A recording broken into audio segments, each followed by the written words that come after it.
We are creating a platform for those who are curious, one that tells the story from the artist's perspective. Moments in time captured from the innovators who are reshaping dance, music, theater, and the visual arts. This is the Working Artist Project. This episode of the Working Artist Project is probably by far one of my favorites. I haven't really interviewed too many drummers, and I haven't interviewed any female drummers, and this is the first. Her name is Shirazette Tinnin. Her music is incredible, her energy is incredible, and we talk about a wide range of topics, from health and fitness to the trials that she faces and the challenges she faces being a female drummer, and criticisms and just the foolish things that people say to her when they see her, even before she's heard. She's super successful. She's been on TV. She's recorded albums with multiple people. She's done all kinds of amazing things. So, you guys, I want you to help me welcome Shirazette Tinnin to the Working Artist Project. Yeah, thanks for having me. So today we're gonna kind of just jump head first into our discussion. Like sometimes I go and like give a history, but we're not doing that. Okay, cool. So, like, what do you do with the first 60 minutes of your day? Oh wow, first 60 minutes of my day. It depends. If I'm on tour, then I wake up. I have to stretch because I don't know if this happens to you, but playing drums and playing cajon, I get really, really tight. All right. So my regimen starts with me getting out of bed and stretching, and then I drink a lot of water, especially when I'm on the road. Like I'll carry like a 1 liter or 1.5 liter of water with me.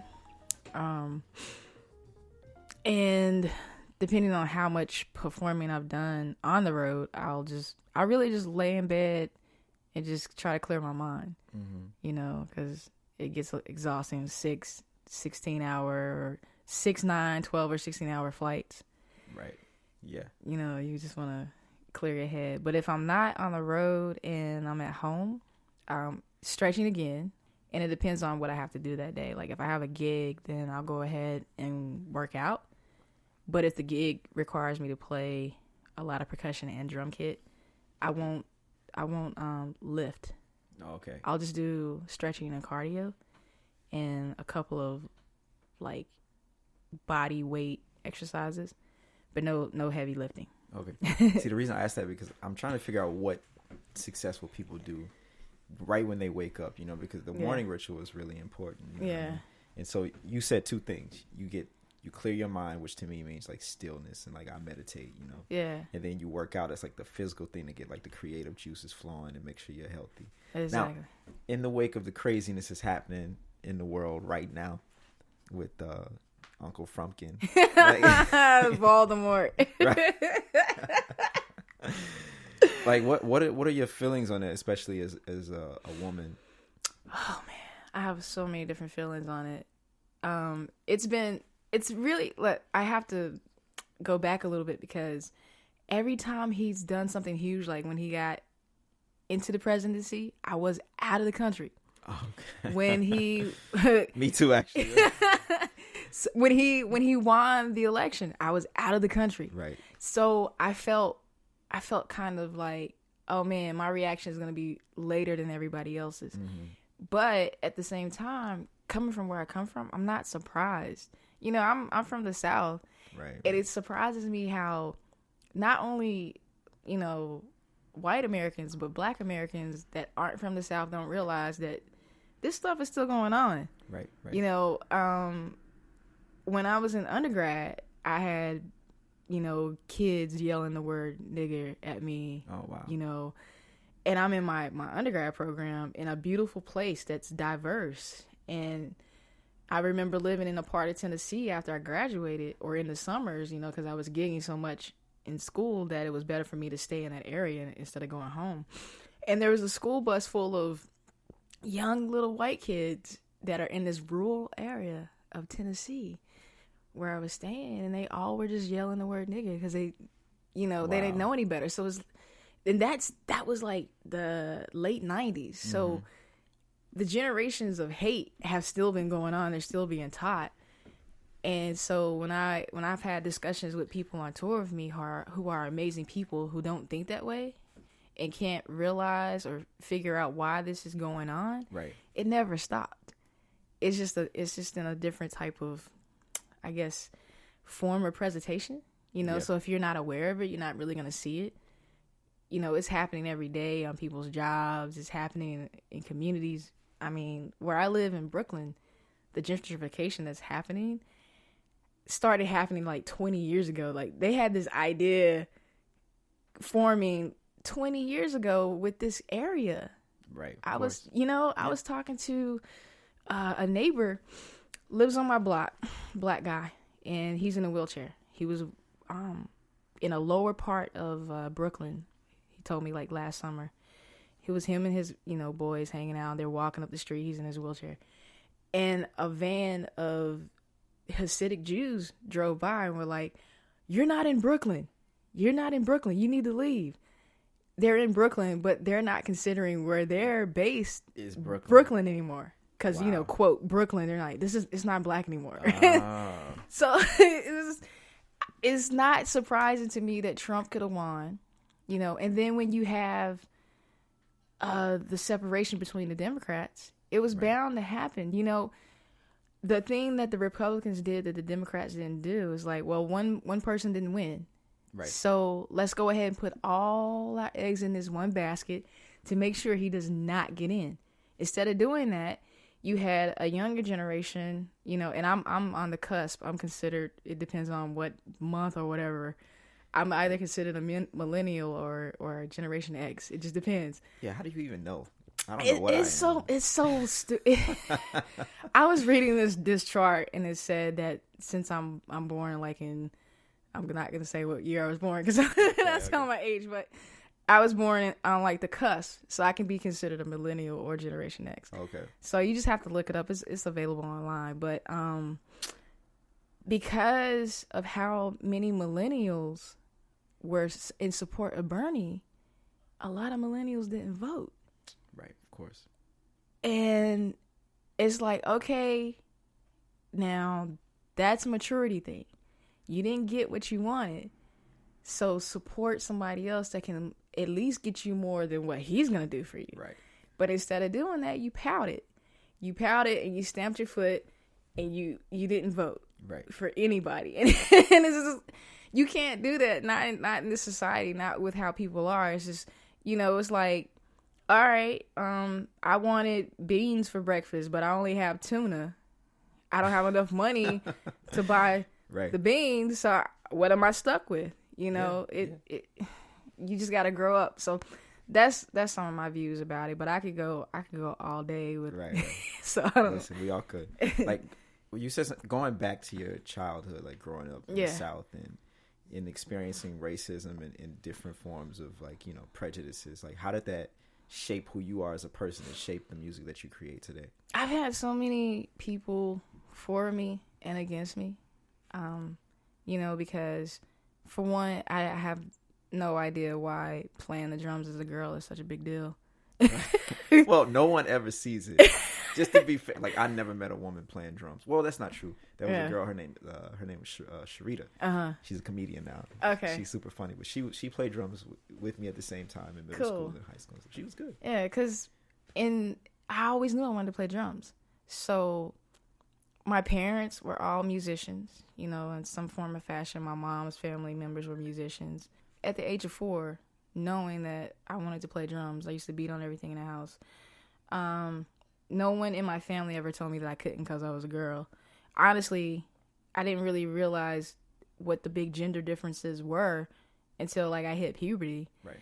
And I grew up with 3 older brothers. My brothers are 10, 9, and 8 years older than me. They're stair steps. Mm-hmm. So I came like 10 years later.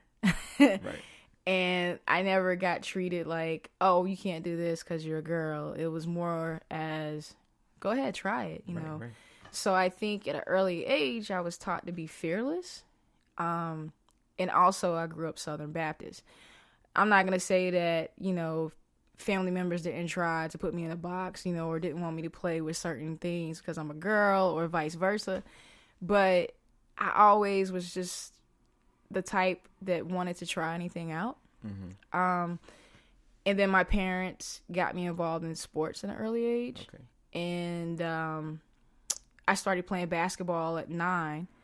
with all the rec leagues, and then I started playing AAU when I got into high school.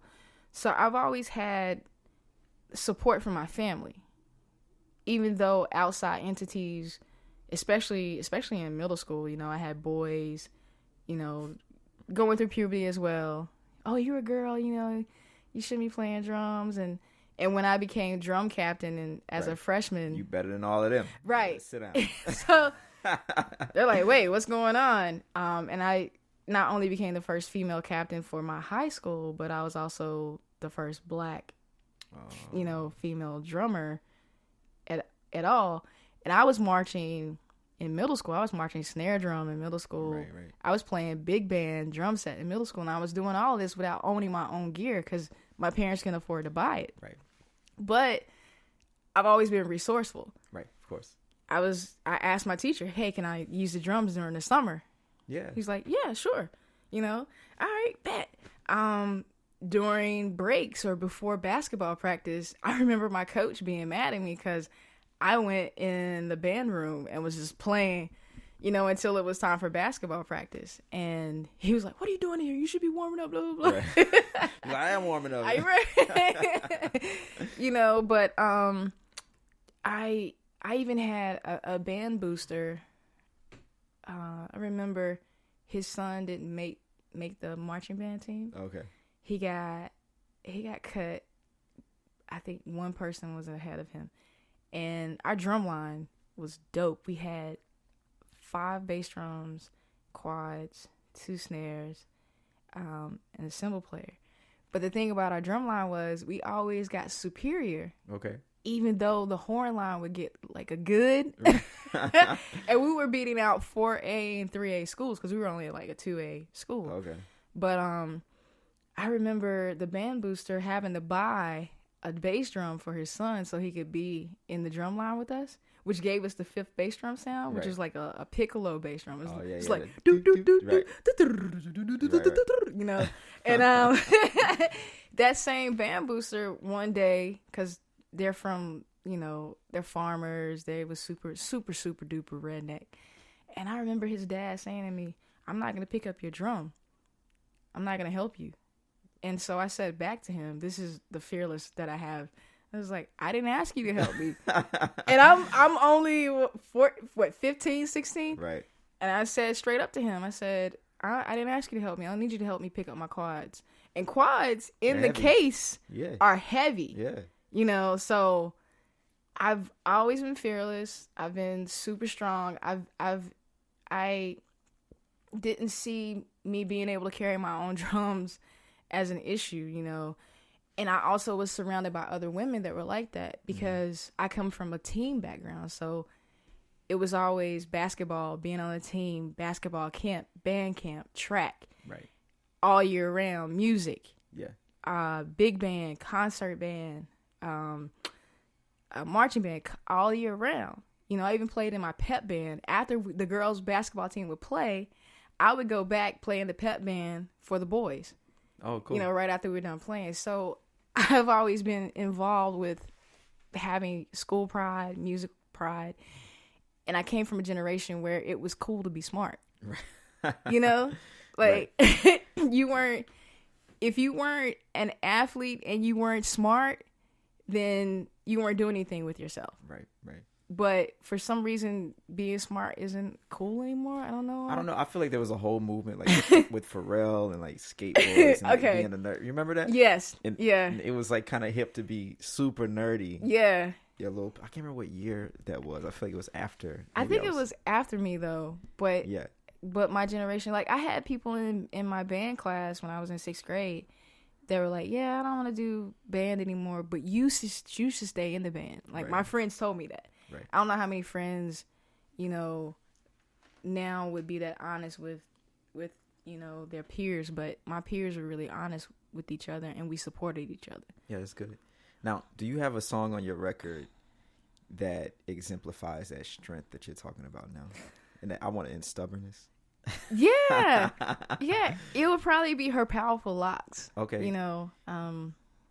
So yeah, if you I don't know if you want to play that one. Yeah, we can play that. What's the name of the record? It's the name of the album is called Humility, Purity of My Soul. Okay, and they can get that on like Amazon or... You can get it on Amazon, Spotify, iTunes, pretty much any social music movement it's available on. You know, You can even get it off a CD, baby. Oh, damn. If you need a physical copy. If you're 53. If you want Just joking. And it's available through my website, too. You can listen to it. Shirazette.com. Yeah.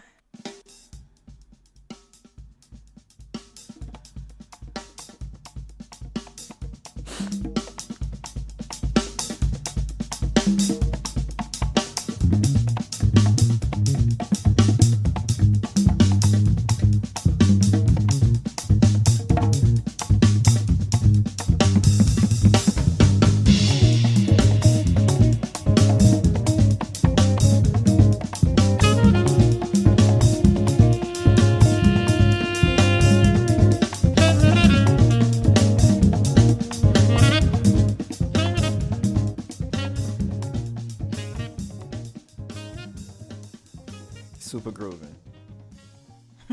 So I want to get back to like some social challenges and stuff like that. So like, what social challenges have you faced, and like, how did you overcome those? Let's see, man. I have. Okay, the first thing that popped in my head. For some reason, when I bring in my drum kit, I'm unpacking it. I've gotten statements like, "Oh, who's the drummer?" Oh, what? Happens a lot. What do you mean, who's the drummer? They don't want to believe that I'm setting up my own drum kit. They want to think that I'm like the girlfriend that I'm setting up my boyfriend's drum kit. So I pretend like I don't hear them. This shit always blows my mind when people can't tell. Like, what? Yeah. So I'll just pretend like I don't hear them. And I'll continue setting it up. And then after I go change or whatever, you know, and the gig starts, they look dumbfounded. Oh, my God. The person literally looks at me and pretends like he never said that statement to me. Mm-hmm. Or I get, "Oh, man, you're really good for a girl." What does that mean? I don't know. Or, oh, man, there's so many. This is a kicker. There's so many. You just develop a thick skin, right? And you just persevere. But I mean, I had a group of people in Smalls when I was playing. I think I was playing with Mimi Jones and Luis Perdomo. Okay. And I clearly heard one of them say, "Oh man, she plays drums like a man." What the fuck does that mean? Like, what did you do in that situation? I don't say anything because those type of people I feel aren't worth me expressing my energy to. Mm-hmm. You know, there's certain battles you can choose to fight, right? And I just feel like you're not even at the mindset where I could even. You can't even engage them in conversation. Yeah, because would it help, or would I just become even more frustrated? So the list goes on and on. Dude. I played in a band in North Carolina, and there was this woman that knew the band leader really well, and she said to me, "You know that he's paying you less because you're a woman, right?" She's like, "I know for a fact. Trust me." Then what'd you do? I said nothing, because my mom and dad always taught me that those that. And my professors in my undergrad taught me that the doors that are closed for you will eventually have to open. Mm-hmm. So those people that for whatever reason treat you less than, eventually, if I continue on my path and do what I need to do, they're eventually gonna have to just like bend or open that door, because there's no way. Because I'm coming through, whether I have to go around you, over you, or even underneath you. Like, or if I have to go through you, you know. So it's like, you paying me less because I'm a woman, even though you fired your male drummer because you like the way I play. Right. You just made a big statement about who you really are. And I know you're going to call me later, and you're going to need me, and you're going to give me a bigger amount. Right. And that happened. Oh, okay. Years. The price go up. The price went up. Right, of course. But I'm already, at the level where your drummer, who's like 10 to 15 years older than me, wasn't cutting it. Right. And you replaced me with him. And it wasn't about gender. It was about skill level. Right, of course. You know what I'm saying? So, and I even had a drummer. I had a drummer from this area. We were at a gig, and he said to me, "Yo, if anybody ever asks me for a female drummer, I'm gonna hook you up." What? What if they just? What? So wait. So Bro, you killing me in here today. If you need a sub, and only if it's for a woman drummer, you're gonna call me. But no one talks like that. Like, no one's ever like, "Hey, dude, can you send me a female? Can you send me a male drummer? Can you send me a short one?" They just need a drummer. I just need a drummer. Do you know somebody? Yeah. And this is a person that's close enough to me that I've let them use my drum kit. Oh, wow. Yeah. I think you should. Well, yeah, we don't communicate. Cross that one off the list, bro. You done. It's a mindset. But yeah, like I said, I could go on and on. There's so many different levels of it. I just laugh. I used to get angry, but now I'm just gonna go in the woodshed. I'm gonna work on me, and I'm just gonna come back and take your gig. You know, or not even take your gig, but just make a place for myself to where people will know that I exist and why I exist. Because my battle is not with any outside entity but my own. It's with myself. Because if I focus on what everyone else thinks or expects of me, or whatever their views are, I would be exhausted. Yeah. You know, I would be tired. But instead, I just keep going and think about what my purpose is. And, you know, that helps me. So if you could give one message to like some young people coming up, male and female, short, black, white, gay, straight, don't matter. Yeah. Like, what would that be regarding this issue? It would be just to remember what your personal goals are, what your personal dreams are, and make sure you have. It doesn't have to be a clan of people. It could be just like one or two people that you know you can go to that will support you, will tell you the truth, and can provide just an environment where you can grow. You know, and don't think that people are unreachable. You know, anybody that I've wanted to be connected to, I figured out how to get to them. Yeah. You know, I wanted to take a lesson with Cindy Blackman. I made it happen. Yeah. You know, there's not anyone, I don't care how famous they are, that you can't connect with. But if you already believe that you can't get to that level, then you're not gonna. Right. You're not gonna get. So what happened with Cindy? I took the lesson. I was nervous as hell. I mean, how did you get in contact with her? So I was interning. For my undergrad, you had to, you know, do an internship, and I had some connects through some teachers. I called some people, and I'm part of KK Psi. Oh, okay. So there was this trumpet player, who's from North Carolina, but she was up in New York, working with Diva. And so I needed an intern, and at that time, Sherry Maracle was an assistant to Skitch Henderson, who's the founder of New York Pops Orchestra. Okay. And I talked to them. I came up, did an interview process, and I was working as an assistant, free intern, but, you know, it got me into New York. And I met all of the cats in that building, connected with Skitch Henderson, who was super cool. You know who Skitch Henderson is? No, I don't know. Skitch Henderson was part of the whole like Tonight Show movement. Okay. He had the gig before the trumpet player took over, but Skitch Henderson had his New York Pops ensemble that would play all of this jazz music, and he had all these amazing charts. I used to go in this room and organize all the music, and I saw all of these original charts for all of the big band music and standards that we play today. Okay. And it was an amazing experience. You should check out the New York Pops Orchestra because they do a lot of community work for kids, especially in the Bronx. Right. But that's how I got connected. And there was this blue book on the table called The Greater New York Musicians. Okay. Book. Okay. which I didn't realize at the time was basically the musicians union. Right. So I'm looking through this book and I start seeing all these names, and I see Herbie. Cindy Blackman's phone I stole Cindy Blackman's phone number. No lie. And I was like, well, is Lane here? Dang. Herbie's number was in there. Everybody. And so I couldn't believe that it was just that accessible. And it was. So I called. I left her voicemail and I was like, you know, because where I'm from, you don't call anybody by their first name. Right. So I was like, Miss Blackman, this is Shirazette, and I would like a lesson with you, you know. This is my number. Please give me a call back. And a week later, I'm walking in Times Square, and she called me right after I got out of watching a movie at 34th Street, you know, that big theater. Oh, yeah.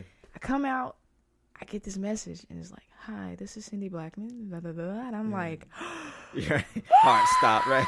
I'm like, oh my God. So right. I set up the lesson, and I go, I think it was like a month later. And mind you, I'm a kid from the South. Right. My parents, remember, couldn't buy me drums. Right. So they're working class. They don't have any money. I was fortunate while I was in my undergrad to meet this couple. I started teaching them lessons to the wife. Okay. Live in this beautiful area in Blowing Rock, North Carolina, which is major.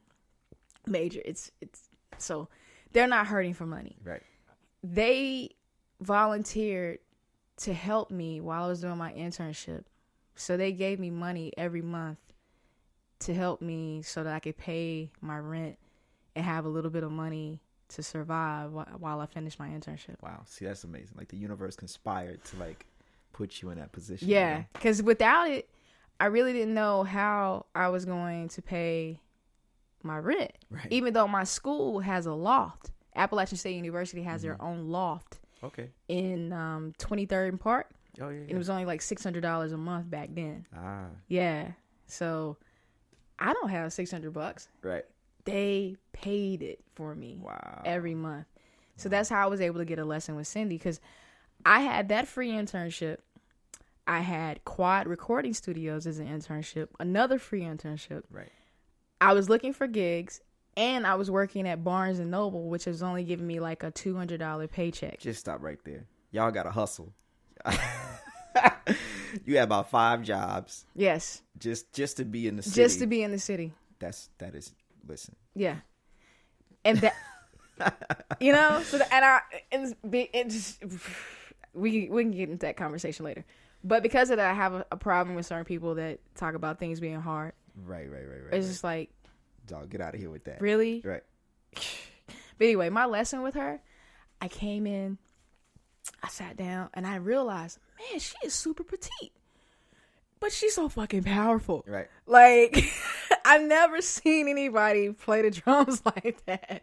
And she was probably like $105. Right. You know, and I'm coming from my basketball weightlifting background, so I'm like, I weigh like 175. I'm right. 5'8", right. and she's 5'1" at the most, and just killing it.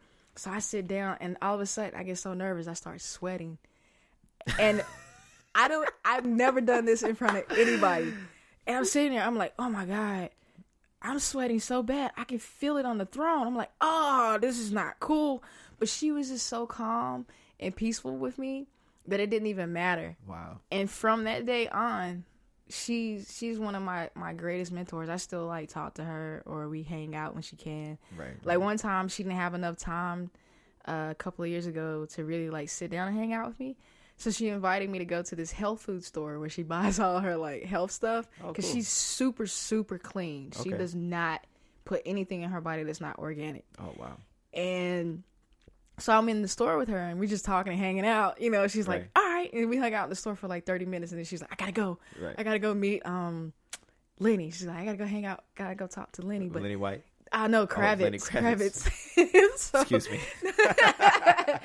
But you know, that's the type of connections you can have, and I'm gonna say those people, because when I was younger than I am now, because I'm still young. Right.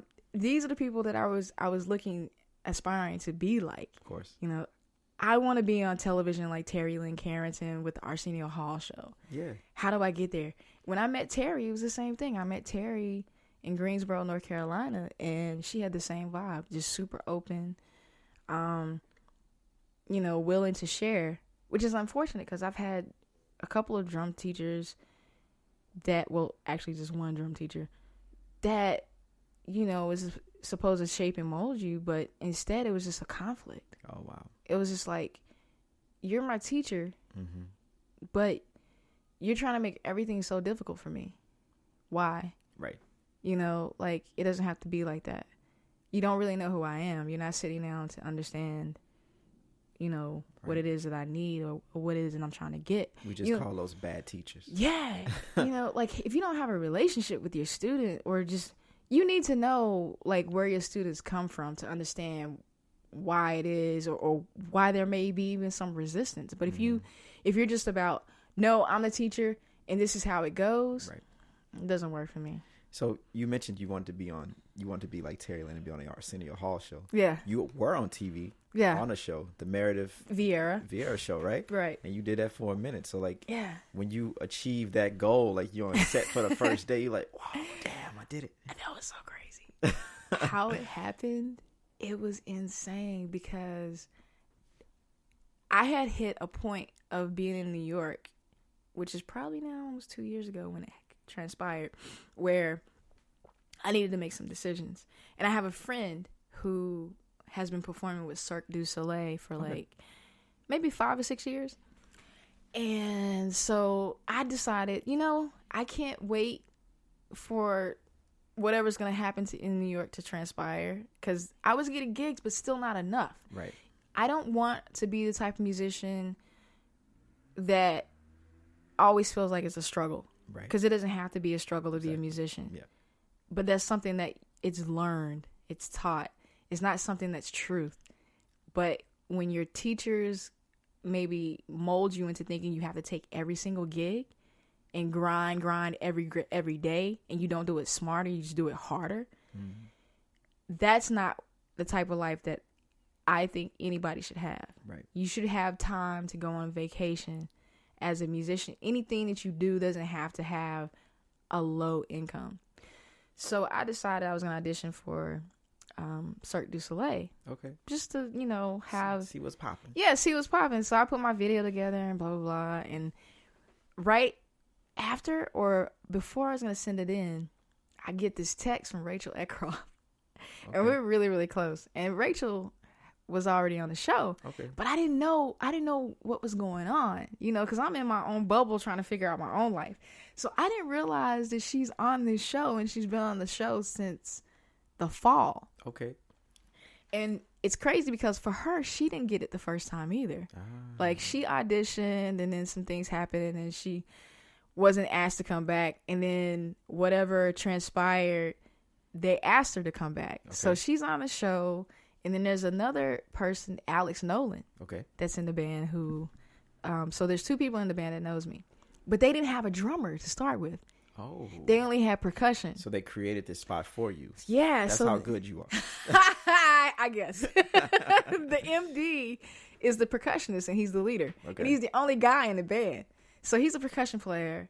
And so Rachel texts me. She says, do you have any video of you playing other stuff, like other styles? I'm like, yeah, of course. So I send her, all these things that I could find. Excuse me. So that happened the first day. The next day she says, you're going to get a call from such and such today. Okay. And I'm like, okay. And then the third day I get a call. He's talking about, can you be here on Friday? I'm like, sure. Right. He's like, okay, the drum tech is going to call you tomorrow. Drum tech calls. He's like, can you be here this evening with your drums? Yeah.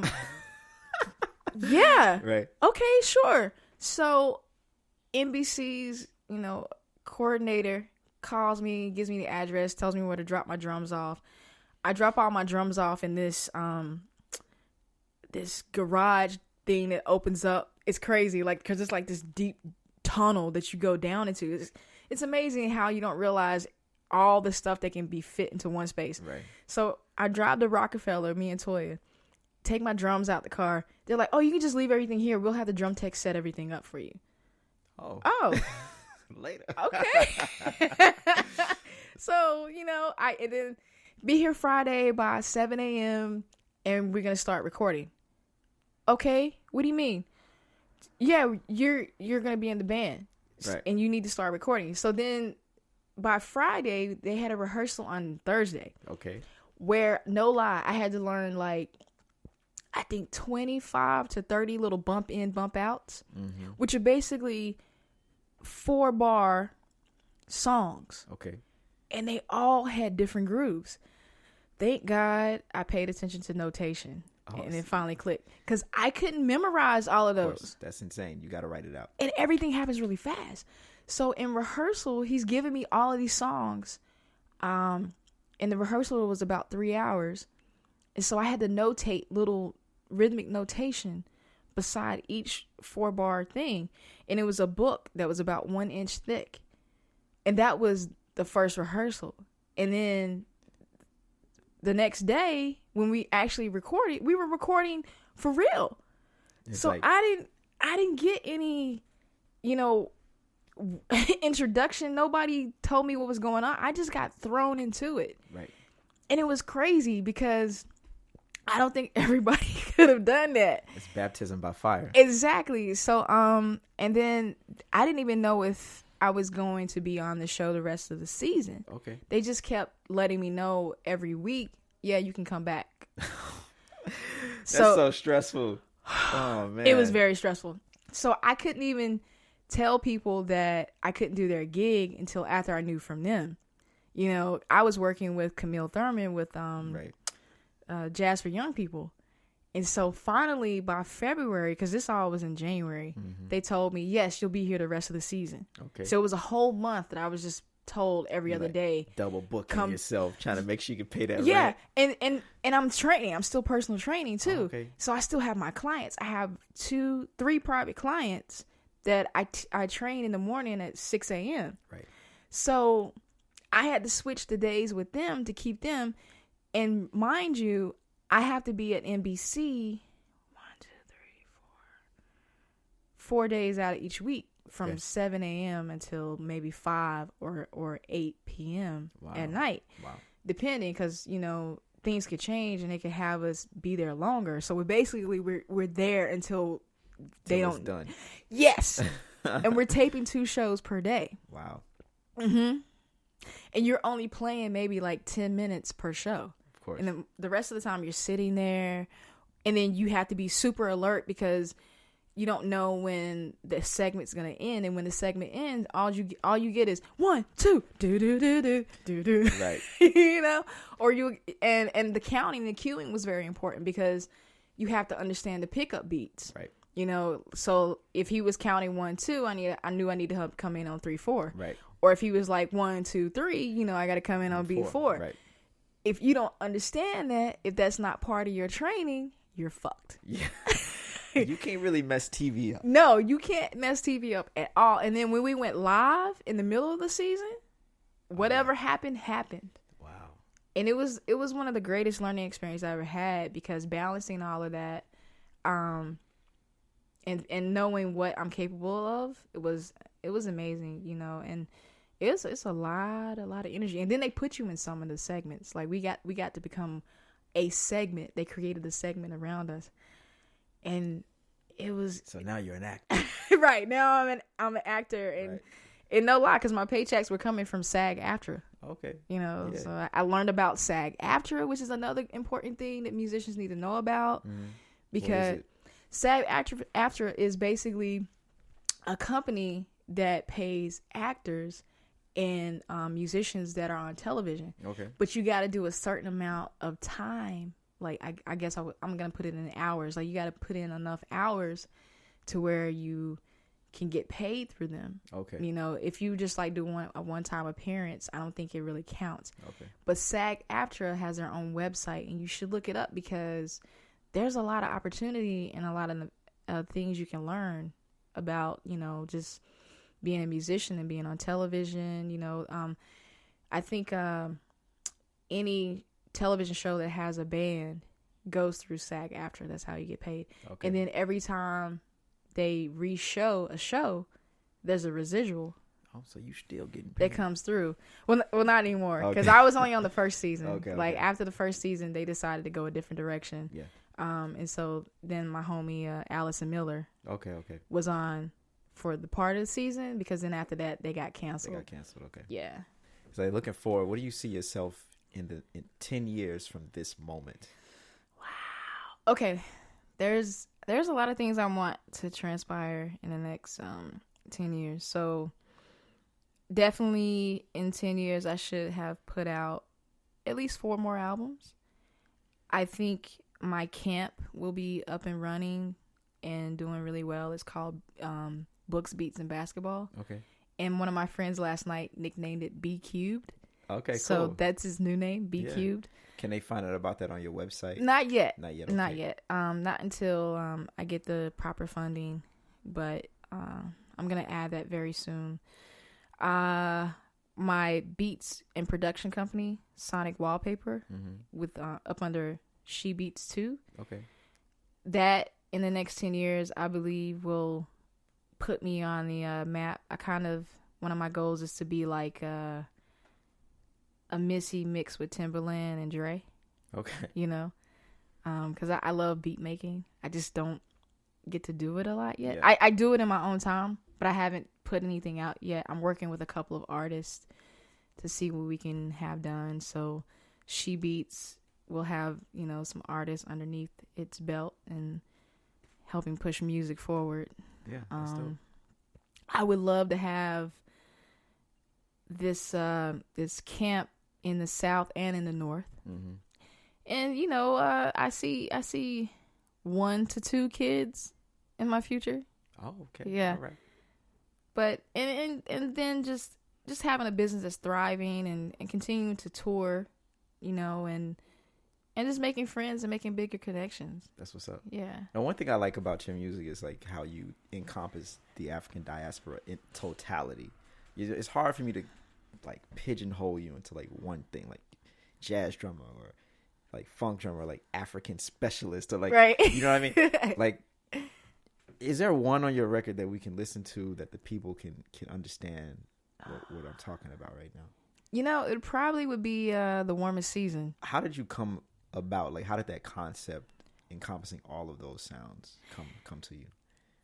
I think it was more about the experiences I've had playing, because in school, what I liked about my school is that we were encouraged to play different types of genres. Okay. And it was required, you know. So my ethnomusicology teacher was also a steel pan teacher. He played steel drums. Yeah. He also taught doumbek and Middle Eastern percussion. Oh, wow. And then my classical percussion teacher, who was one of I think he was the youngest to graduate from Manhattan School of Music, Dr. Rob Falvo. Mm-hmm. So Dr. Rob Falvo and Scott Meister, Dr. Falvo, who really focused on classical, also had a love for ethnic percussion. So he went over and studied with a guru and took tabla lessons. So we also took tabla. Oh, damn. So I studied tabla, doumbek. I played in the steel drum band, playing drum set. I played a lot of different African percussion because we also had a percussion ensemble where we do different pieces. And then while doing that, I'm still playing jazz. Right. And then I'm playing in a rock band with a bunch of cool ass white boys that I met while I was in school. Yeah. So I'm learning about, you know, really how to play like Led Zeppelin. Yeah, man. And mixing it with, you know, all of that era. And then I'm still having to practice marimba, xylophone, timpani while doing my core homework. So I was in the music building. I remember I had to get a letter. From my teacher saying I was loud in the building after midnight. Oh, because you need to shed. Because I needed to shed. Yeah. And I didn't go to bed until like 1 or 2, and then my theory class would be at like 8 in the morning. Yeah. So. Wow, that's insane. And then, you know, the Peruvian rhythms, I realized, are super African. Mm-hmm. They are probably one of the purest forms of African rhythms that exist, but people don't realize that because it has the word Peruvian behind it. But when the slave trade occurred, those slaves in Peru were given more freedom than we were in America, because the Portuguese didn't handle the slave teaching. The Anglo-Saxons, from what we know as America now, when they were bringing in slaves, they were taught a crueler way of slave trade and punishment and control because of the Portuguese. But the Spanish didn't rule like that. So when they came over into Peru and then they blended their culture with the Peruvian culture, they were lenient. So similar to what happened in New Orleans. Exactly. Yeah. So, the African slaves in Peru still got to play their rhythms, but they also were given guitars. Oh, okay. And so then there became a blend, unlike us, where we were completely stripped, right, and only allowed, that one day of celebration. But when I started playing with the Peruvians, I went to Peru twice. I studied with Vito Lobaton for cajon, and then oh my God, the drummer's name. Oh, he's gonna kill me. The drummer who blended the Peruvian rhythms, because all the rhythms in Peru are dry. They're not wet. Right. So every sound you get is from a dry percussion. Right. So the drawers that they would use, the crates that they would use on the boats in the ships in Peru, they would flip them over and start playing on them. Okay. So that's how the cajon came about. Oh, wow. Okay. And then that's why there's a dry cajon and there's a wet cajon. Right. Because when the Spanish came over and were ruling Peru for a little while, they couldn't figure out how to get the sound that the Peruvians were getting. So they added snares on the inside. So that's why. And for people who don't know, like if you hear flamenco music, exactly, that's a cajon with the snares. Right. Because it's a form of cheating almost. Right. Because you have to have a certain technique where you can get the. Right. And they already heard you anyway play cajon on Camille's record. Right. Exactly. So okay. 2 weeks ago. Exactly. But cajon didn't come into my life until almost 6 years ago. Okay. I didn't realize how important it would become in my playing and how it would make me so diverse. Because now a lot of people are like, "Can you just bring a cajon setup?" I'm like, "Wait a minute now, are you down playing my drum kit?" They're like, "No. It's just that this is a smaller space and we don't think it makes any sense, and you're just really great at playing a cajon, right. So why kill yourself?" I'm like, "All right, because I'm a drum set player first." I used to get offended, but now you're a multi-percussionist. Exactly. Let's listen. Listen. Right. What was the name of it again? It's called The Warmest Season. Okay. And there's Africanita from Angola. She's the vocalist on it. She's singing in Portuguese.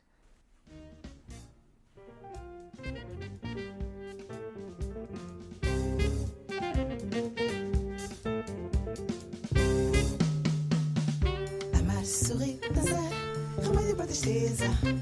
Não deixa adormecer o amor. Só resta esquecer e levantar. Maia, maia.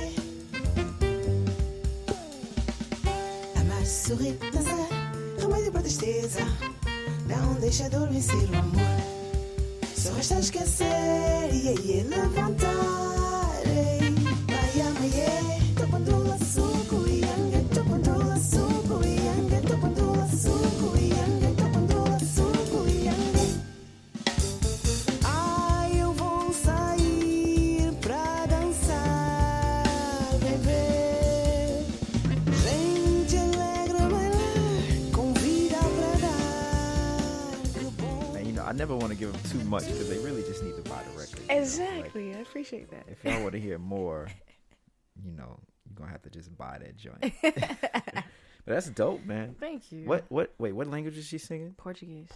Yeah. Okay. So that area of Angola in Luanda, not Rwanda, but Luanda, the Portuguese conquered that area. So Portuguese is one of the main languages in Angola, which is also one of the main ports for America for slaves. Okay. And I got to see one of their buildings. It's like this little white building off the coast of the island where they would just pack in all these slaves, and that's where they would wait until they were Oh, wow. Dumped onto the ships. I literally got to see it. I went there with Tia Fuller Okay. about 4 years ago. Okay, cool. And, they took us on this boat, this little private island, and we got to see all of that. Wow, that's dope. Yeah. So, are there any projects that you're working on now that you want the people to know about? Yeah, so Sonic Wallpaper, Okay. Volume 1, it's called Cards That Life Can Deal, is my first album that's going to let people know that, hey, I'm actually into hip-hop. Oh. And are you rapping or? well, I'm not gonna rap, but I do write. I write Okay. my own lyrics, and I write my own like rhymes and stuff. Like Are you like producing the beats and everything? I'm producing the beats. It's gonna be half acoustic, half electronic. Okay. And it will encompass my influences of listening to, MC Light, KRS-One, Yeah. while, that era was going on, and also with the 90s R&B era that happened. And I'm a huge Janet Jackson fan. So Okay. there's basically it's like an R&B hip hop rock blend for Okay. this next album. Yeah. And it's called Sonic Wallpaper. Sonic Wallpaper. And how do they know when it's out? Oh, well, there's going to be a lot of buzz for it. It's going to come out in the fall of 2017. I'm in the process of working on funding. Me and my band have done some private things. Like we're doing house parties. Oh, dope. At my home. Cool. Where you exclusively get invited. You'll get a newsletter specifically for you, because we can only do about 30 to 50 people at a time. Okay. So you come to my home, you pay like a $10 cover, and you exclusively get to hear the music. That's dope. Yeah. So how can they sign up for that newsletter? If you just shoot me an email. Okay. That's the easiest way, because right now my website is acting weird, and every time somebody sends me an email through my website, I'm not getting it. So I have to get it fixed. What's your email address? My email address is Shirazette Tinnin @gmail.com. That's SHIRA as in apple, Z as in zebra, ETTE. Tinnin is TINNIN @gmail.com. Cool, got it. You're gonna get so many emails. I'm ready. Come on out. That's what's up. That's great, man. So, just to wrap, we're gonna wrap things up here pretty soon. But cool. I like to ask everybody this one question, like at the end of the episode. What are 3 things that you're most thankful for? Man, I'm most thankful for my gift. First of all, I'm thankful for my parents, and I'm thankful for God. Just being my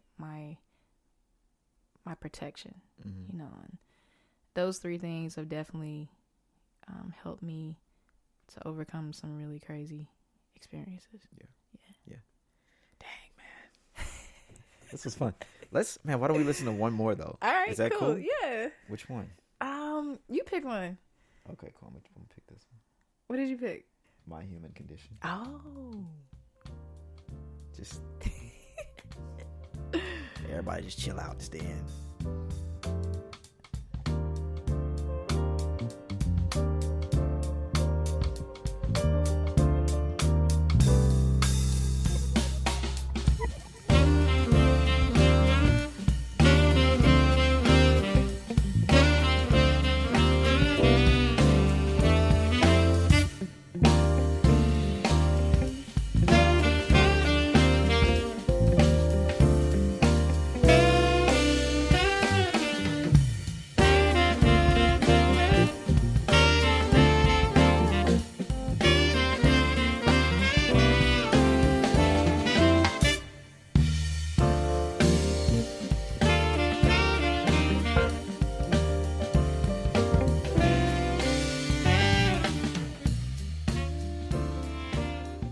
So with that, I just want to thank you for coming on the show.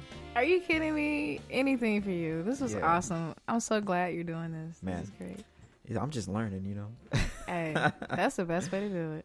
So y'all check out Shirazette's website, shirazettetinnin.com. Yep. And also email her, like, just whatever you want. Ask her all kinds of questions. Whatever.